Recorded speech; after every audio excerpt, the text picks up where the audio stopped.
আজ আমি আপনাদেরকে করে দেখাবো চিংড়ি দিয়ে মিষ্টি কুমড়া রান্নার রেসিপি।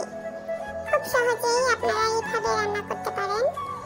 প্রথমে একটি পাত্রে পেঁয়াজ আর কাঁচামরিচ কুচি দিয়ে ভালোভাবে ভেজে নেব। ভালোভাবে ব্রাউন করে ভেজে নেওয়ার পর একটু আদা রসুন আর গোটা মশলা পেস্ট দিয়ে দিব। তারপর কিছুটা পরিমাণ পানি দিয়ে তার ভিতরে হলুদের গুঁড়া, মরিচের গুঁড়া আর লবণ দিয়ে 5 মিনিট কষিয়ে নেব। ভালোভাবে কষানো হয়ে গেলে এর ভিতরে কিছুটা চিংড়ি মাছ দিয়ে দিব। চিংড়ি মাছগুলো ভালোভাবে কিছুক্ষণ কষাবো। কষানো হয়ে গেলে তার ভিতরে মিষ্টি কুমড়াগুলো দিয়ে দিব। মিষ্টি কুমড়াগুলো খুব ভালোভাবে কষাতে হবে। কষানোর ভিতরেই হচ্ছে টেস্ট। আপনারা যত কষাবেন ততই ভালো লাগবে, তাই একটু চেষ্টা করবেন যাতে ভালোভাবে কষানোটা হয়। কষানো হয়ে গেলে এর ভিতরে পরিমাণ মতো পানি দিয়ে দেব।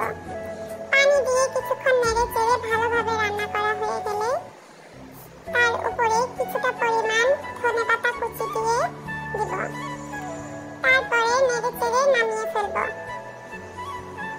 এই তো রেডি হয়ে গেল আজকের চিংড়ি দিয়ে মিষ্টি কুমড়া রান্নার রেসিপি। খুব সহজেই করে ফেললাম। যদি আমার এই রান্নাগুলো